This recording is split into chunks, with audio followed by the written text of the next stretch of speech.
Tumba Jumden de Jen Shewa Ta Jumba Yandaba Zobe Sanje Riwa Da Shabzo Temba Dewara Shewa Jigden Jemba Jebu Dube Galo Jorwa Lana Meva Lada Namji Tumba Sanje Jumden de Pejawa Shaja Tuba La Chazelo Chudo Jabzo Che Ho Demba Jumden de Jen Shewa Tajomba Yandaba Zobe Sanje Riwa Da Shabzo Temba Devara Jewa Jigden Kemba Jebu Dube Kalo Jorwa Lana Meba Lada Menamje Domba Sanje Jumden de Pejawa Shaja Tuba La Chazelo Chudo Jabzo Je Ho Dumba Jumden de Jen Shewa Tajumba Yandaba Zobe Sanje Rigwa Da Shabzo Temba Tewara Shewa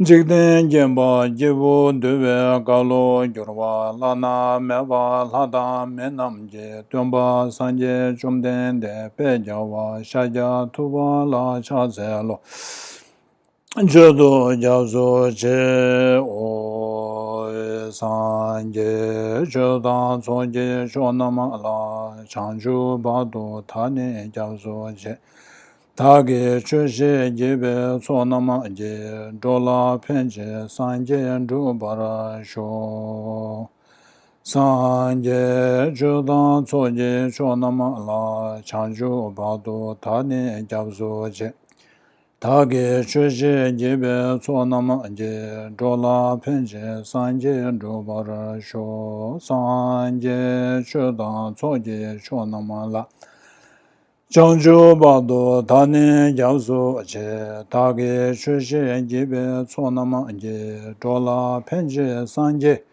Jubara Sho.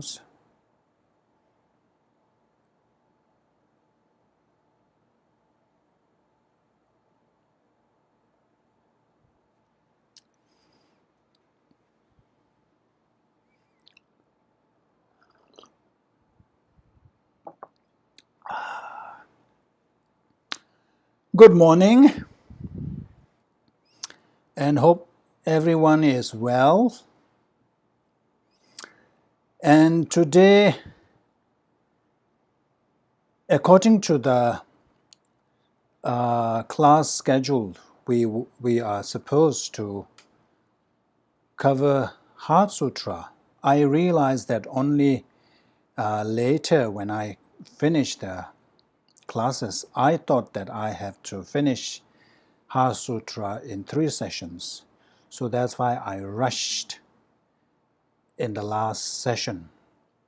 So anyway, we have already finished covering Heart Sutra. So today we will move on to our next topic, so which is actually the Bodhisattva vows. The main goal here is to cover the Bodhisattva vows. Every now and then, His Holiness confers the Bodhisattva vows, and many of us take the Bodhisattva vows. But very few of us really know what Bodhisattva vows involves, what are the commitments, what are things we are supposed to do, and what are things we are not supposed to do. So the main goal here is to give an introduction to the Bodhisattva vows. But in order to do that, I thought that it is good to talk a little bit about the virtues or the benefits of the Bodhichitta. The idea is that if we have some understanding of the virtues of bodhicitta, the merits of bodhicitta, the benefits of bodhicitta, then we may be inspired, and then this will lead us in taking the Bodhisattva vows and then really engaging in the path of Bodhisattvas. So I think that the Bodhicaryavatara, the first chapter, there is no other teachings better. I may be making a bold claim. So to me, it's like the first chapter of the Bodhicaryavatara is the best way to go about understanding the virtues of bodhicitta. So that's why I wanted to first cover the the first chapter of the Bodhicaryavatara, so that we will have some understanding of the benefits of bodhicitta, and then hopefully we will get inspired, and then we will take upon, or we may take the Bodhisattva vows and then engage in the practices. So that's the idea behind us scheduling these various topics. So I can actually just dive directly into the verses that extols the virtue of bodhicitta. But then I thought that maybe I should cover it from the beginning, including or starting from the title, the text title, homage, and everything, because Bodhicaryavatara may be one of our topics in the future. I may cover this Bodhicaryavatara. And I understand that some of you have already received teachings on this one, but people like myself, the capacity of the memory is so weak that I may have studied this chapter last year, but this year, if you ask me anything from that chapter, I won't be able to remember. So that's why maybe, and also there are new people as well. So I thought that I will cover this Bodhicaryavatara later, maybe next semester or the next semester. So I haven't decided yet. So for that reason, I am going to cover from the beginning, from the title itself. And also Bodhicaryavatara, I think it is very, very powerful teaching. There are many profound teachings, and these teachings, yes, if we understand, it's very, very beneficial. But because of its profundity, many of us don't even understand that well, not to mention actually integrating that into our life. Whereas Bodhicaryavatara, it is very easy to understand, and it is very logical and also very practical. So if we are interested in really applying Dharma into our life, so Bodhicaryavatara is one of the teachings that are ready for application. And also this leaves no room for excuses. Normally we make all kinds of excuses. Oh, this is so profound, this is so hard to understand, so difficult that I cannot apply, I cannot bring that into my life. But Bodhicaryavatara, we cannot make such excuses. It is so simple, so logical. Everybody understands the logic behind all these, the statements. So that's one reason why I thought that we should embark on discussing Bodhicaryavatara later in our semester. And so that's the plan for the half of this semester. And then first we will cover the first chapter, and then once we finish that, we will go into the actual Bodhisattva vows. And then in the last session, towards the end of the semester, I have purposely left one session empty. So in that session, if you are inspired enough to take the vows, then we will take the vows together. I am not going to give vows. So we will take together the Bodhisattva vows the way His Holiness did the last time. During His Holiness' birthday, His Holiness mentioned that His Holiness is not going to confer the Bodhisattva vows, but together we are going to take, and that's what we did. So same way we will take the Bodhisattva vows together. So that is up to you if you wanted to take the Bodhisattva vows, and hopefully I am trying to make the argument for the Bodhichitta, and if I am successful in convincing you, if I'm successful in making my case, then hopefully all of you will take the Bodhisattva vows together at the end of the our semester. So that's the plan. So now, why is Bodhisattva vow important? Why is Bodhichitta so important? I came across this verse, which I thought that it is so beautiful and very profound meaning as well. So it goes like this. This is in Tibetan.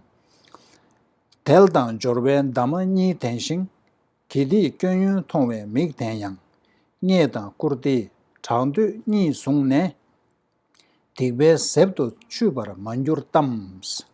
So asking us a big question. So the analogy is of a bird. The bird has two wings.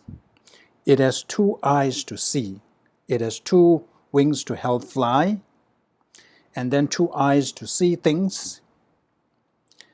And if that bird, instead of using its eyes and using its wings to fly away, instead it gets trapped. It sees something in there, in the net, and then it will get captured. So it's saying that, isn't that bird wasting all that wings and all that eyes? So this question is being raised at us, put forth to us, that we have achieved this human optimum, which has similar to two wings, which has this endowment and leisure. And we also have the eyes of a discernment, because we have now studied Dharma. We have the wisdom to understand what to be abandoned and what to be cultivated. But despite all that, if we are so trapped in the worldly things, then it is asking, aren't we wasting our life? Aren't we wasting our, the endowments and the wisdoms that we have gained? So this is very true. We have achieved this human optimum rebirth, this precious human rebirth. And we can do a lot of things, a lot of meaningful things. We can use this birth, this life, in many ways. The first one is we can just fitter away, indulging ourselves in worldly pleasures. So if we do that, then there is no much difference between animals and ourselves. Even cockroaches, they survive. They take care of their needs. They work towards this life's happiness. And if we simply do that, then there's nothing extraordinary, nothing great about achieving human rebirth. And we have this human intelligence. We have this brain. But if we use our brain only for this life, then we are not better than the cockroaches. We hate to be compared with cockroaches. But if we really think through, if we do a deeper analysis, what we are doing right now is no different from what the cockroaches are doing. They work for their house or place to live. They work for their food. Of course, they don't have to work for their clothes. But that's for survival. They work towards survival. And if we are only defined by that, if our goals are only defined by that, then yeah, we are no better than the animals and insects. So there is another way we can do with our life, that is to make sure that we achieve a good rebirth in the next life, ensure ourselves from not falling into the pits of lower realms. That's one way to do that. But then even if we are able to ensure a good rebirth, but the next rebirth, there is no guarantee that we will not fall again. So every rebirth, there is always a risk. Next life, if we are able to achieve our optimum rebirth, precious human rebirth, if we are able to meet Dharma and all that, but still, there is still a danger that our next life may be in the three lower realms. So as long as we are in this samsara, as long as we are under the control of delusions and karma, there is no guarantee that we will be free from falling into the pits of the three lower realms. So the next best thing we can do is to achieve the freedom from delusion and karma. That is what is called nirvana, or emancipation from samsara. So that's another achievement or another goal we can pursue. But even if we achieve that nirvana, that's not a fully awakened state. It still has defilements or the flaws or stains to be removed. It is not completely perfected. And its realizations are not complete. There are still more to be completed. They are not omniscient. So that omniscient state, the fully awakened state, is the enlightenment. So we want to achieve that. If we achieve only nirvana, that state of liberation, first of all, in terms of realizations, it is not complete. And secondly, because of that, even we want to help other sentient beings, we don't have the capacity to do that. We are not equipped in doing so. We may be able to benefit some sentient beings, but not all. But that potential, that ability is only possible when we become Buddha. So from these comparisons, you can see that the what you call the highest goal is to achieve enlightenment. When you achieve enlightenment, it fulfills one's own personal goals as well as others' goal, which is to benefit other sentient beings. So that's why we need to aim for that. And that kind of long-term thinking is considered, even in conventional sense, a good way or a clever way or a wise decision. So when we do something stupid, when we prioritize a temporary goal over long-term goals, we will normally say that, oh, don't be like a child. You only think like a child. So why we say that is because child cannot think that far, only concerned about the temporary goals.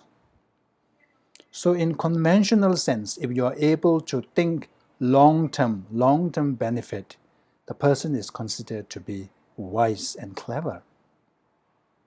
Since we all want to be considered, we all want to be looked upon as a clever and wise man and woman, why not pursue the long-term goal? And long-term goal, if you have seen the experiment, the marshmallow experiment, you can see that those who prioritize the long-term goal over short-term goals, they tend to perform better in their lives. Yeah, if you haven't seen that, you should watch that.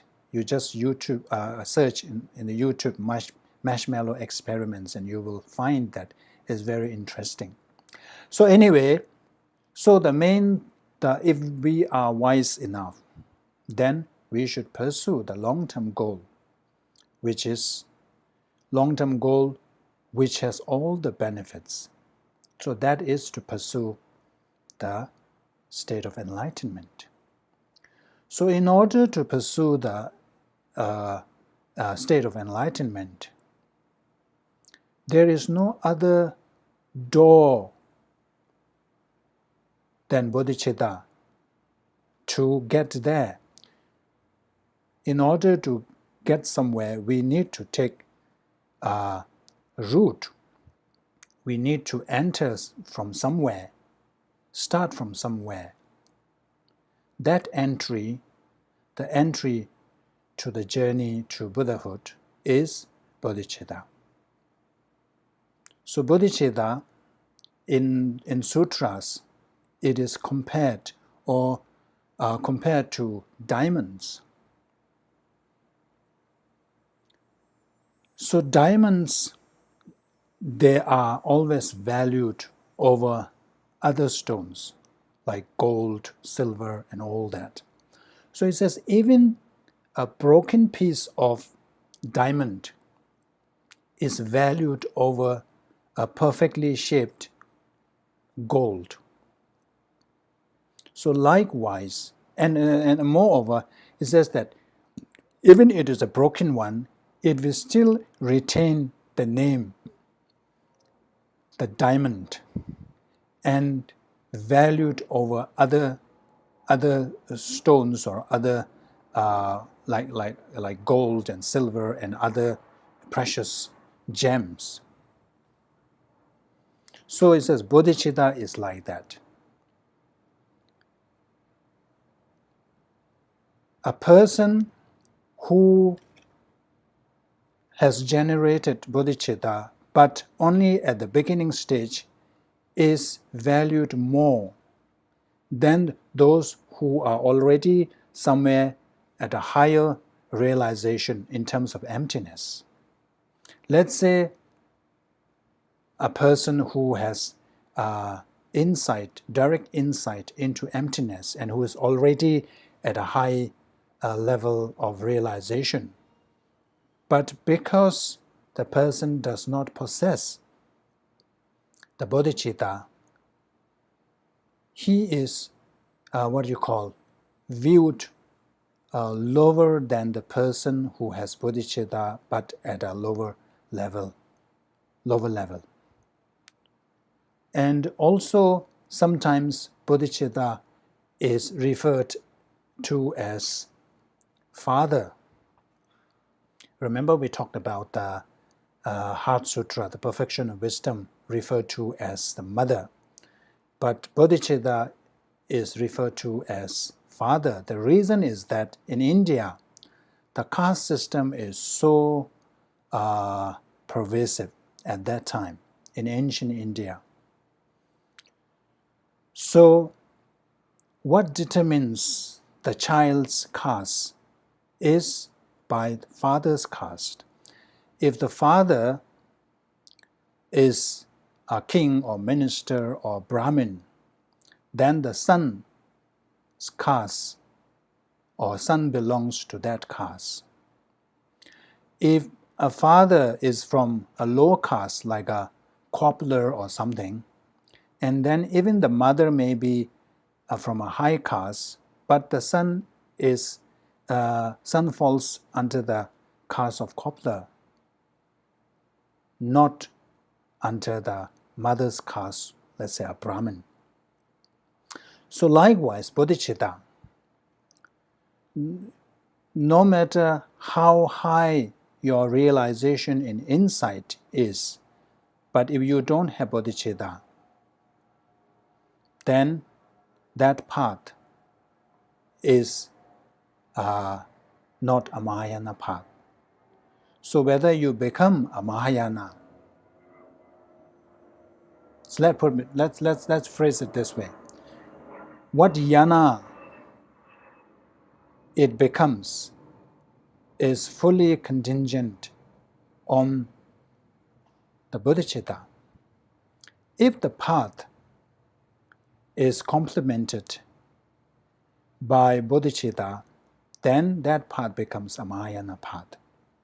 If not, it falls under the Hinayana or the Theravada path. So that's why pursuing cultivation of bodhicitta is so important. And then from the point of merit accumulation, bodhicitta is said to be far more powerful. I have mentioned this many times. So if you do any practices, it can be as simple as just doing a recitation of Om Mani Padme Hum. But if your motivation is that of bodhicitta, then the merit you accumulate is said to be very powerful and huge. So let's say if two persons do the same recitation of Om Mani Padme Hum, but one with bodhicitta mind and another with, let's say, renunciation. Maybe let's give three persons here. One who does recitation or Om Mani Padme Hum or any mantra, let's say Tara mantra, maybe that suits better. And that person, the first person, does this with the intention of achieving longevity, to have long life, to be free from sicknesses, to achieve success in worldly things, worldly endeavors. So that person, the person number one, recites one mala of Tara's mantra with that kind of intention. And the second person does with the intention to achieve nirvana. And then the third person does with the intention to achieve enlightenment in order to help sentient beings. So when it comes to the actual practice, all same. One round of Tara mantra recitation. But because of the intention, but because of the motivation, the first one is a question whether it becomes a Dharma practice. Remember, in order to qualify as a Dharma practice, minimum the motivation must be beyond this life. Your concern must be beyond this life, next life. Since this person's concern is all about this life. That one, yeah, you are doing some practice, Tara practice, but is it really a Dharma practice? Technically and strictly speaking, from the Lamrim point of view, it is not a Dharma practice. We can say with definity that that is not a practice. This is not a Dharma practice. So what a waste. And then the one who does with the intention to achieve liberation, their merit is double the first one. And then the third person who does with the intention to achieve enlightenment is even far more greater. The merit is far more greater than the one who did with the motivation to achieve nirvana. So you can see, doing a same thing, but your merits are completely, the results are completely different. So we always do, as a human being, we always do, whenever we do anything, we always do this cause and benefit analysis. Even helping other people, we do that. Yes, I will help you this, but what is in for me? What do I get in return? So there is always cause and benefit, especially those who are in business, line of business. They always do this cause and benefit analysis. If I do this, how much I will gain, how much I have to spend, what is my income, what is my expenses, and what is the net profit. We do this all the time. Then why don't we do when it comes to spiritual practice? Why are we not using that analysis when it comes to Dharma practices? So if we do that analysis, if we bring that cause and benefit analysis, we find that engaging in Bodhichitta is far more beneficial than any other attitude, any other mental state. So that is one reason we really need to pursue. We really need to work towards generating or cultivating or cultivation of bodhicitta, so that once we have developed bodhicitta, anyway we will later come towards that. It says that no matter whatever you do, whether you are not aware of whether you are distracted or whether you sleep, all that time you are cultivating or accumulating merit. So it's so wonderful. So that's why we need to pursue generation of bodhicitta. So now, without going into much detail, let's just jump right into the text itself, and then we will find more of the benefits. We will discuss more benefits. So the first, so Bodhicaryavatara. So you are all familiar with Bodhicaryavatara. So this is the text composed by Shantideva, and everybody is familiar with that name. But let me just tell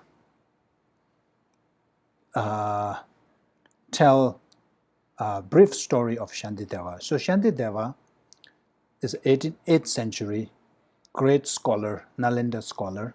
So while at Nalanda, Shantideva is seen as somebody who just simply eats, sleeps, and defecates. So he was nicknamed Busuku, which is an acronym for all these three. So because in the eyes of others, Shantideva is seen to be only doing these three things and nothing more, people don't see him as doing any practice. At Nalanda, you are required to engage in recitation or meditation. But because people don't see it, so they thought that Shantideva is too lazy.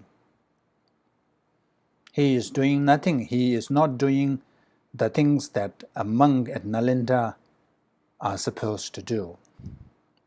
So they nicknamed him Busuku. But this lesson is very good because eyes can be deceiving. That's why we always emphasize on being careful about calling names or even criticizing other people, because we never know. We never know who that person may be. Appearance can be so deceptive. The person may appear to be a stupid person who knows nothing. Person may appear to be so ignorant about things. But we never know. That's why in Tibetan we have a saying, Mi rimu nalayu, tag rimu chilayus. The lines of tigers are outside. We can see the stripes of a tiger, but the color of a human being is inside. So the facade can be so deceiving. So that's why I always emphasize this, that it is like criticizing somebody who we don't know about their realizations. If we go on to criticize that person, it is like walking on embers, burning embers covered by ashes. So when you look at the embers covered with ashes, we cannot see that there are burning embers underneath the ash. But if we walk on it, it will burn our feet. So since we are ordinary person, we don't have the omniscient mind. We don't have the clairvoyance. We cannot judge a person from his behavior, from his appearance. So this is a huge lesson. I think we have also watched together the what is that Britain Got Talent. What's her name now? I forgot. That lady who shocked everybody when she first came and she said that I wanted to be like Elaine Page. Everybody was like, oh, But then when she opened her mouth to sing, everybody was shocked. So these are the lessons we should get, and then always be careful about what we say about another person. If you have clairvoyance, if you have omniscient mind, it's okay. You can say whatever you want. That's why Buddha said that people like me who has omniscient mind can say, otherwise don't. That's what Buddha himself said.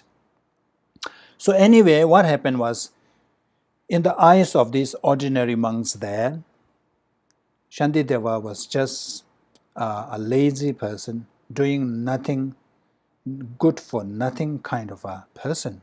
So in order to humiliate him, in order to teach him a lesson, they sent him to give a teaching, to give a discourse, to teach at a gathering. And they made a throne for him, and then Shantideva went there to teach. So Shantideva asked, what would you like me to teach? Do you want me to teach something? Do you want me to recite something that is already there? Or do you want me to teach something that I have composed? Then, of course, the curious audience said that, yeah, we want to hear something new that you have composed. And that's when Shantideva started to teach this. And it is said that towards the chapter 9, when Shantideva talks about the emptiness, and Shantideva started to levitate, of course, from the early stage, already started to levitate. And then when Shantideva was teaching on the topic of emptiness, when it comes to chapter 9, the audience could only hear the sound, but not see Shantideva. So that's the story. So no matter what the story is, but if you read the text, it is like automatically you generate strong devotion. Because what Shantideva says is so relevant, so true, all coming from logic, all based on logic. So let's see whether we get all that. So the first, title and the translated homage. So by now you know that all these texts begins with a title. First, we need to have a title because for us to easily understand what that text is about. So when we read the Bodhisattva's guide to the Bodhisattva's way of life, instantly we know that what this is all about. It is all about the practices of Bodhisattvas, how Bodhisattvas engage in these practices. So that's the purpose. And then it always begins with the Sanskrit. And we have already discussed that, the reason why Tibetan translated texts always retain the Sanskrit. First of all is to show the authentic origin, the sources where these texts are from. And Sanskrit, from the Sanskrit we can tell that these teachings are from India. And India is where Buddha was born and all these teachings started. So when you see that, you know that, okay, this can be trusted. This is from, the source is from India, translated from Sanskrit. And another reason is that Sanskrit is said to be the Deva's language, which is that Buddha will teach Mahayana teachings in Sanskrit. So that if we read all this, it makes us familiarize with the Sanskrit and leave imprints so that in the future it will be easier to understand. So the title of this text is called Bodhisattva. In Tibetan we call it Bodhicaryavatara. So let's break it down. So Bodhi in Tibetan is called Changchuk. Changchuk, it means enlightenment, but Tibetan words tend to have a literal meaning. So Changchuk, each syllable has a meaning. Chang is to purify or to remove. So the removal of eradication of all the negativities or the two obscurations. Chup means to actualize, or actualize is the best word, to actualize all there is to be actualized, so to perfect everything. So if you put these two together, which means a person who has eradicated all the flaws and possess all the qualities, actualize all the qualities, so that is only Buddha. So Buddha or Bodhi is enlightenment, and Sattva, Sempa. I think we discussed that, Sempa. There are two ways to say. Sempa, it can also mean the altruistic mind. Normally, when we say Sempa, Sempa is literal meaning would be a person who has the Bodhichitta mind. Changju Sempa. And also remember Sempa, the way it rises, Taupa Pa, is the heroic. So one who is a heroic one. So because Bodhisattvas, they take upon the responsibility to liberate all sentient beings. In that sense, they are heroes. So that's why it's called Sempa. Charya, in Tibetan, is called Chopa. Chopa, literal meaning is conduct. Or here is like action. What do Bodhisattvas do?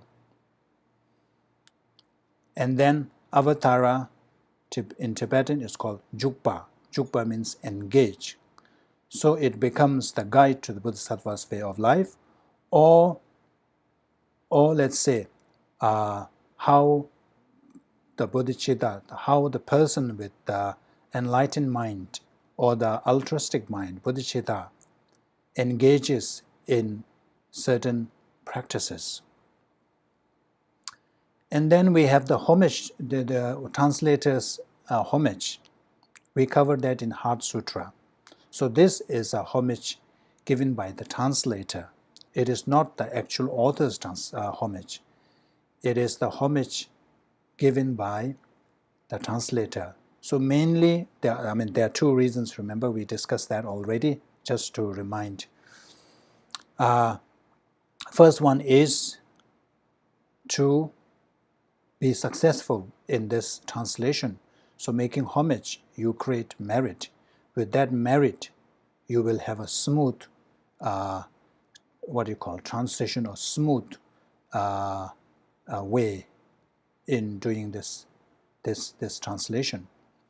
And another purpose is to show which basket these teachings belong to. In this one, the homage is made to the Buddhas and Bodhisattvas.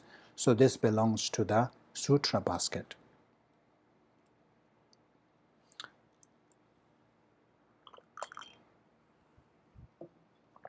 Let me read the Tibetan as well. Gyagarkedo Bodhisattva Charyavatara Pöjedo Chanju Sembe Chobala Juba Sanjeta Chanju Semba Tamjala Chacelos. Deshe Chuji Kunga Seje Dang Chawe Kulang Kube Chace de Deshe Seje Tomlan Jubani Lungshin Durdu Nene Jobarja. This is homage, and then I put pledge. So here homage is now the author is making a homage. The purpose is that making homage, there are certain purposes of making the homage. So first one is that when you make a homage, so you are showing reverence to somebody else. That means it shows the humility in yourself. And when people see that you are making homage to another being, so you see that that person is not egoistic. You inspire that kind of person. And because when you see the person with that kind of quality, you tend to read further into the teaching. So let's say if you read a passage, the first passage that depicts such an arrogant person, we don't want to continue reading. We just want to stop there and then, isn't it? So that's one reason. Another, of course, to generate faith in the students or faith in those who are reading. So when you see that, it can signify that that person is a great being because he's making homage. There's no ego at all and respecting others. And then because of making homage, you accumulate merit, and that merit can help remove obstacles in composing that text. So these are the three main purpose or benefits of making homage. And then I put pledge. Pledge is like making a declaration or a vow that, I am going to compose this. So the purpose, it is said that if you make a declaration, it is more likely that you will succeed. You will complete the work, especially if you are a great being. The great beings are said,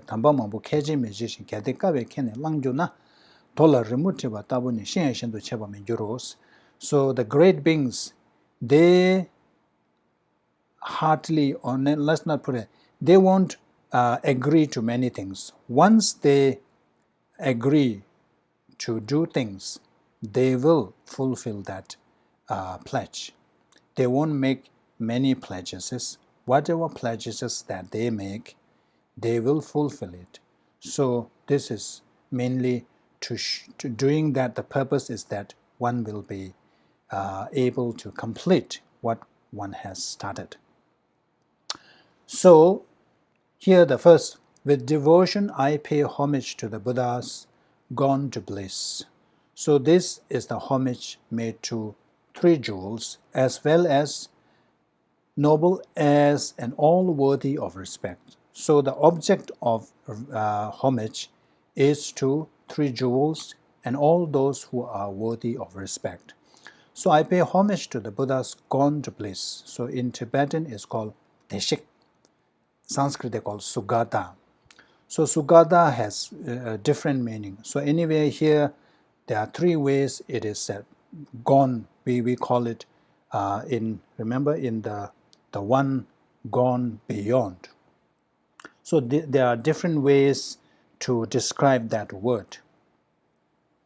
So one way is that because the Buddhas have eradicated, extirpated the two obscurations, so there is no sign of sickness. So they have used that sickness as a sign. So they are clear of all the sicknesses of two obscurations. So they are gone by what do you call zebra shekpa. So shekpa is a Tibetan word. Shekpa normally means gone.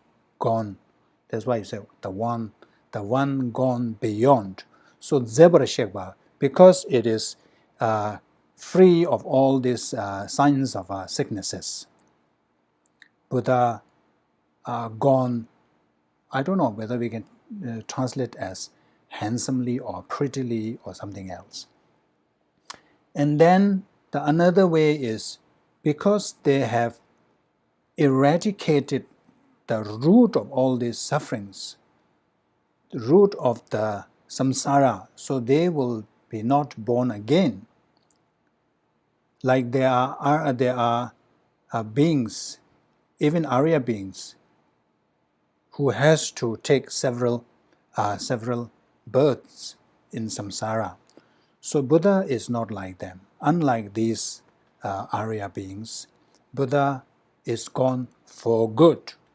So there's no returning to samsara. That's because Buddhas have eradicated the causes to be thrown into the samsara. That's called Larmitokpa Shekpa, so gone for good. And then Malupa Shekpa, gone completely.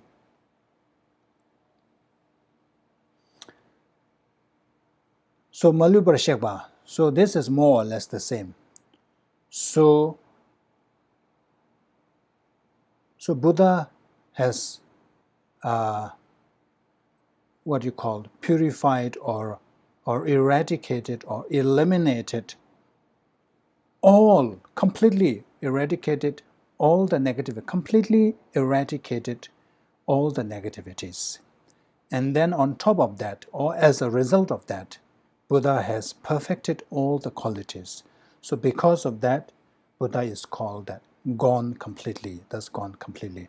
So I pay homage to the Buddha gone to bliss. So that is the definition, gone to bliss or gone beyond. And then is the Buddha, those gone beyond, who possess the Dhamma body or Dhammakaya. So that first one, when it says Buddha gone to bliss, shows the Buddha jewel. And then it says the one who possesses the Dhammakaya. Here is Dhamma body, is Dhammakaya, same, yeah? So Dhammakaya, that shows the Dhamma jewel. And then noble heirs, Gyawas Se, that's called Kunga Seje Tang. So Se is those who possess the Bodhisattvas, who possess those, the cessations and the path to cessations, those Arya paths, those realizations. So that shows the Sangha jewel. So this line shows the object of homage, which is the three jewels, and then all worthy of respect. So that's the homage part. And now we come to the pledge.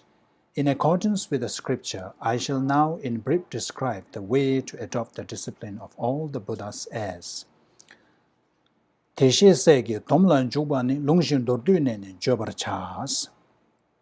So the goal here is to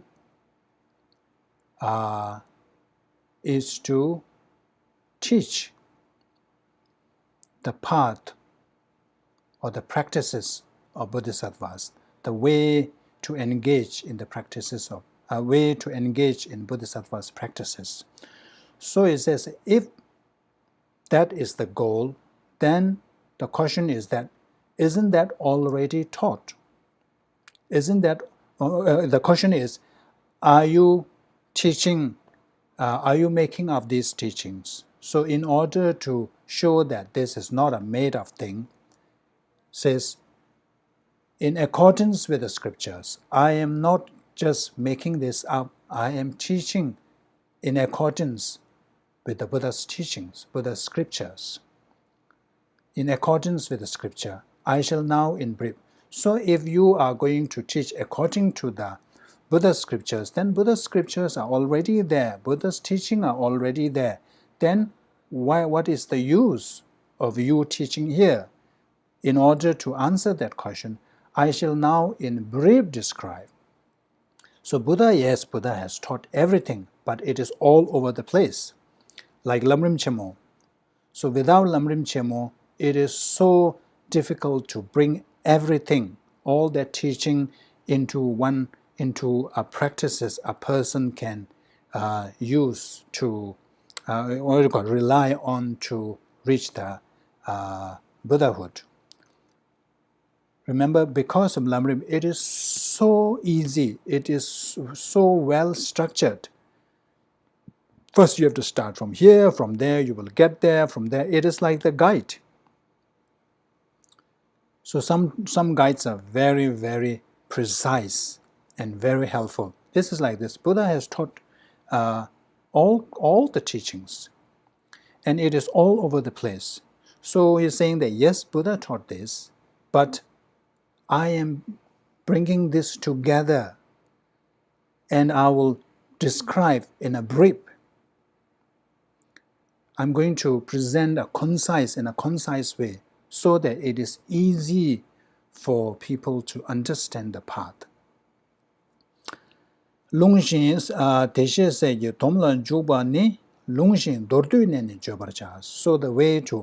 what I'm going to talk about is the way to adopt the discipline of all Buddha's heirs. The way to practice, way to engage in the Bodhisattva's path. I'm going to teach that in a concise way. So that's the pledge. Ngunje ma jungwa yang dirju me tebjur kebang thala yumende tejir shendun sambang thala me rangi yila komjir nge de sams. There is nothing here that is not been said before, and I have no skills in the art of composition. Therefore, I do not expect this to be of much use to others, and write it only to acquaint it to my mind. So this I title as a display of humility. So you see the picture, that's His Holiness and Sajid Tijin Buche. So both are head of course, His Holiness, not to mention, but Sajid Tenzin is the head of the Sajid tradition. But look at them. Even though they have thousands of followers, but when they meet each other, and it's like they both are competing who can bow lower, isn't it? So when you see that, it's so inspiring. You don't need any words to explain this. Just looking at this, you already generate so much faith and devotion. So that's why many of these great teachers, when they teach, they always have this. Remember I told you the story? That one Rinpoche who came to teach in Atlanta, and then Rinpoche liked to say that, oh, I don't really know about this, but Rinpoche knows. But this is the way not to be, showing off. But because of the cultural differences, Rinpoche was advised not to do, because Rinpoche was told that if you do that, people here will really literally take it, and they will just think that, oh, you really don't know. They don't have this concept of King Tungwa, so it's like downplaying your knowledge of the topic. So this is what he's saying. There is nothing here that's not been said before. So he's saying that, oh, if there are people who are always after new things, even in Dharma students, so they're always looking for new things. Oh, this one, oh, I have heard about it. No, I don't need to attend this. I have already. And then you say, oh, this one, oh, I haven't heard about it. Oh, I better go. Many of us have this tendency, especially, I've been saying this in Tibetan class, when it comes to karma, which is so important, which is like the core of Buddhism. But for many people, oh, it's a karma talk, okay. Maybe I know about this. I don't want to attend. But when you hear something like, oh, the Mahamudra, oh, I must go. How busy you are. You will reschedule other things and you will go. These are, is chasing after big names, not really the essence. So Dharma, I have said this before, when it comes to Dharma teaching, the more you listen, the more you understand, the more insight you gain. It's not like reading a novel. Novel, when you read once, that's it. If you read again, maybe you will get some details. But other than that, there's nothing profound or nothing deep to go. Nothing deep to go. But Dharma things, the more you read, the more you listen, every time you get new insights. So that's the difference. So we should not, kind of neglect or ignore that, oh, this I've already heard this. So here is it, those people who are pursuing after new things. It says that I have nothing new to say here. So for those people, I do not expect this to be of much use, because you are pursuing new things and I have nothing new to say. Whatever I'm going to teach is already been said, already been taught. And then there are people who are more interested in the poetry form, who like the way this, is composed, the way the words are strung. they are more into the art of poetry. So there are people who are after looking for this kind of a nice composition, poetry, art of poetry in this teaching. It says that no, I have no skill in the art of composition. So those people, I don't think I can be of any help. So that's what it means. Therefore, I do not expect this to be of much use to others. On the one hand, it is displaying the humility. On the other hand, it's also giving advice that we should not do this. We should not pursue for all these new things, nice composition. We should not go after that. We should pursue the core, the essence of the teaching. And then, if that is the case, if you think that you are not, you expect not to benefit others, then what is your goal? Why are you composing this? It says, I write it only to acquaint it to my mind, just to help myself.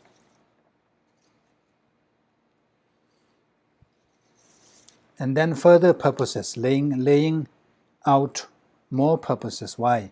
Though this, my faith will be strengthened for a while. Through this. Ngunje ma jungpa yan dirjume tebjo keban tala yomende teje shendun samba talame rangi yila komjir nye di sam. Kewa komjir tagi tebeshu deda kijan rishi pe gyurla tada keba nyaba shenje jan chide deda tongna tunye gyurus. So if you say that it is to acquaint to your mind, so that kind of shows that you are not that familiar, you really don't really have much realization. If that is the case, then you shouldn't be composing. That is the argument. And Shantideva says, through this, yes, I have realized this, but if I put into words, it will inspire me more to continue practicing. Through this, my faith will be strengthened for a while, and I will grow more accustomed to what is virtuous. So, putting this into words, putting my realizations into the word, can help me grow more accustomed to what is virtuous. And then maybe at the side, those who are equal to myself in fortune, those who have some, we say that those who are fortunate enough, maybe those people, if they chance upon this teaching, maybe it might help them. So not claiming that, making a huge claim that, that this will be beneficial to all. It's still again downplaying the effect or the power of this teaching. So if anybody, who has the fortune, if they chance upon this teaching, then it may help. So that's the purpose. So now, do we have time to go on to this one? Maybe, yeah. So now we are diving into the actual content or the main body. So it says, Dajur deni nyebra shinduka kibu tundu tobra gyurbala kedidela pemba madrubna chidi yandan jowa kala gyurus. Leisure and endowments are very hard to find. And since they accomplish what is meaningful for man, if I do not take advantage of them now, how will such a perfect opportunity come about again? So this one, again, just the revision for many of you. Remember we covered this? So here it is showing that how this human rebirth is difficult to obtain.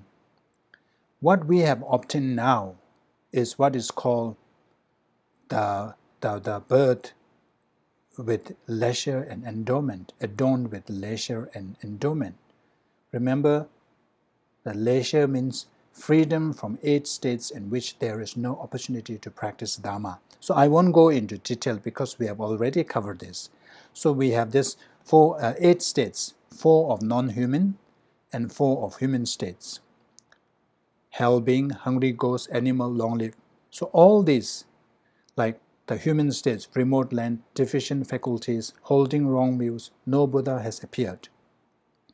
If we are in one of these states, we don't have the opportunity to practice Dharma, like hungry ghosts or like animal, which we can easily understand.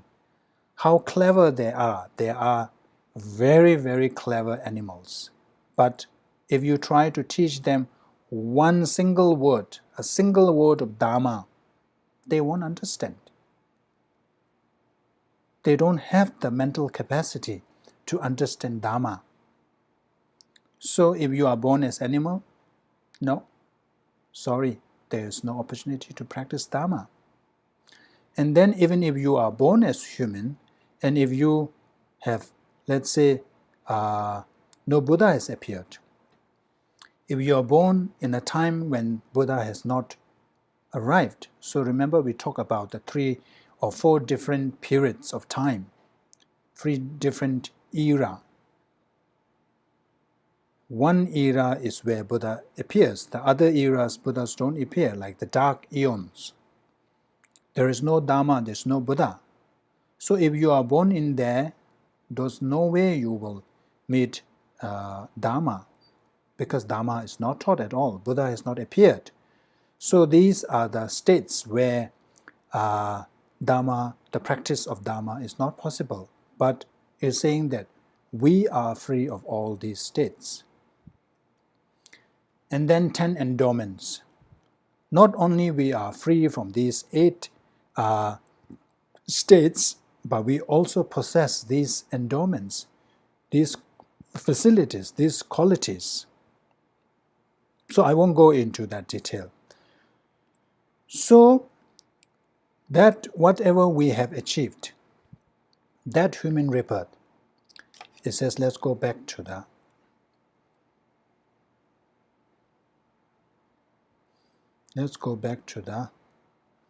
leisure and number, very hard to find.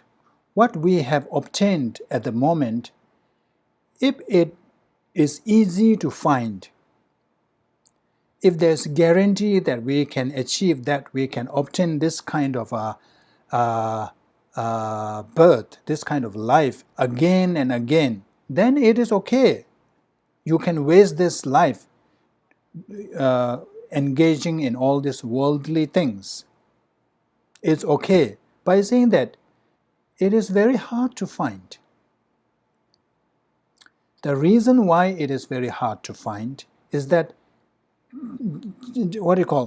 just to achieve human birth, let's not talk about the precious human rebirth or the human birth with leisure endowment. Let's not talk about that. Just being born as human being, you need to observe the ethical disciplines, like 10 refraining, abstaining ourselves from 10 non-virtuous actions. How many of us do that? We think that we are not engaging in this. Therefore, we are observing these ethical disciplines. No. In order to qualify as observing the ethical discipline, we need to have that intention. Yes, we don't engage in killing. Yes, we don't engage in stealing. Yes, we don't engage in sexual misconduct. But not engaging does not qualify as observing these 10 non-virtue, refraining from all this non-virtue. We must make this conscious intention that I will refrain, I will abstain from these 10 non-virtues. With that intention, and then if you don't engage, then you benefit, you get the merit from abstaining from these 10 non-virtues. This is very important. That's why I'm always emphasizing that it is very important that in the morning we make these conscious decisions. That early morning you go through these 10 non-virtues, which by now you are expert now. So go through each and every one and decide which are the ones you think you will be able to abide by. Which are the ones that you think that you can abstain that day. And based on that, you make the conscious decision. Okay, today I will refrain myself from killing, from stealing, from engaging in sexual misconduct, from lying, from all that, the what do you call it? The malicious, telling lies, tama, divisive speech, then harsh word, then idle gossip, and then covetousness, malicious intent or ill intention, then wrong view. So go through this 10, and then you make conscious decision. Okay, I think I can do this and this and this. Only then, if you don't engage in that, that's when you get. So many of us, we don't do that. But for us, like we are monk, when we take the vows, all these are included. That's why it says that when you take vows, that's the benefit. Most of the days, we don't engage in all this, but we don't get the merit. We lose all that because of not having this conscious determination, this intention. So that's why from that experience we can tell that, wow, I can see now that I have not created causes to become, to achieve human rebirth. But when you look at yourself, and you should be surprised that, wow, what a stroke of luck that, I achieved this human rebirth. From my own experience, the way I do things, the way I think, I am not really engaging or observing any of the moral or the ethical disciplines. And another is that you need merit, you need virtue. Whether you achieve human rebirth or lower rebirth is completely dependent on the black karma and the white karma. From our own experience, we know in one day, first of all, half of the day we spend on other things, sleeping and all this. Whatever time that we think we spend, it is, if you really count even the seconds, minutes, how many hours a day, we can confidently say that I spent this much doing Dharma. And during that time, the quality, you observe the quality of your Dharma practice. Remember, in order to have the full karma, you need to have this basis. Shi Samba Joa. First of all, the motivation.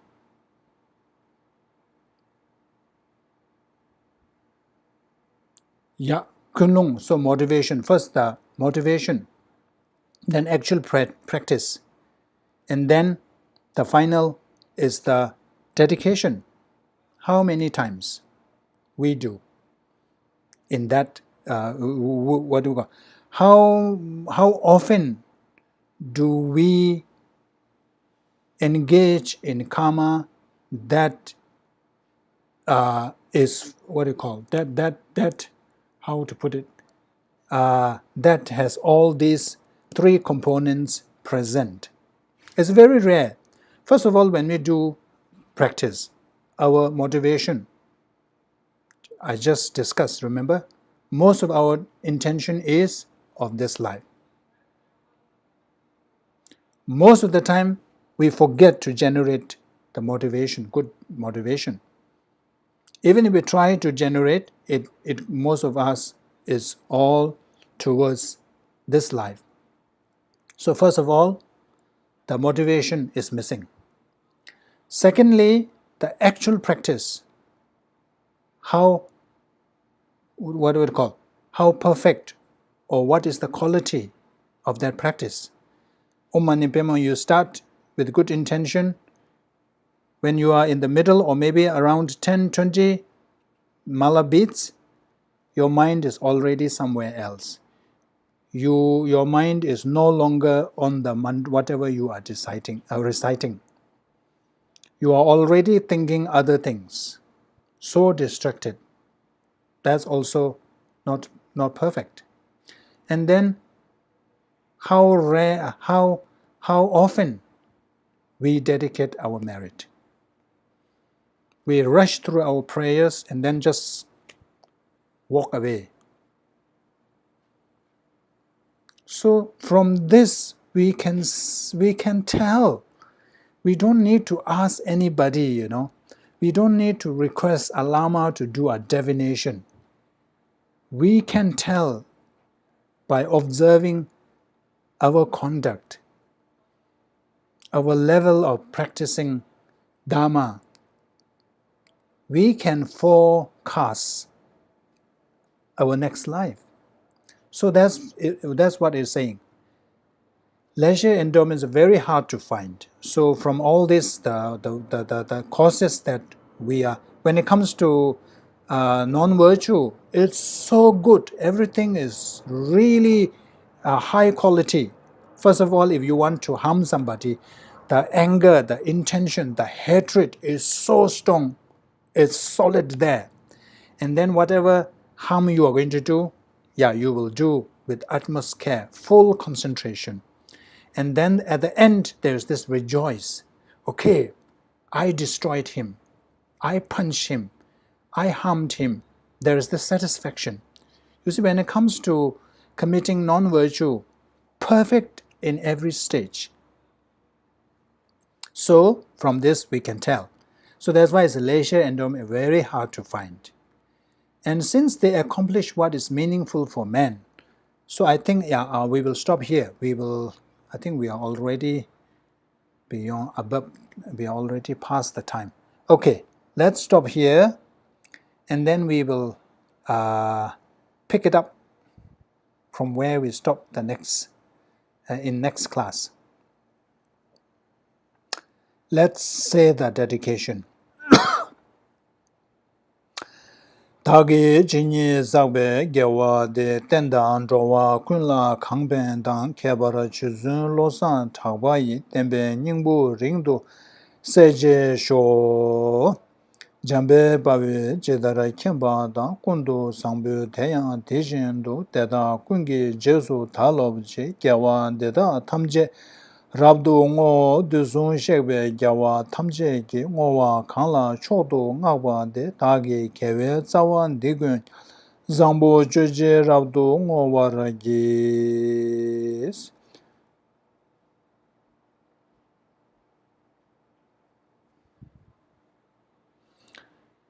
Okay, thank you.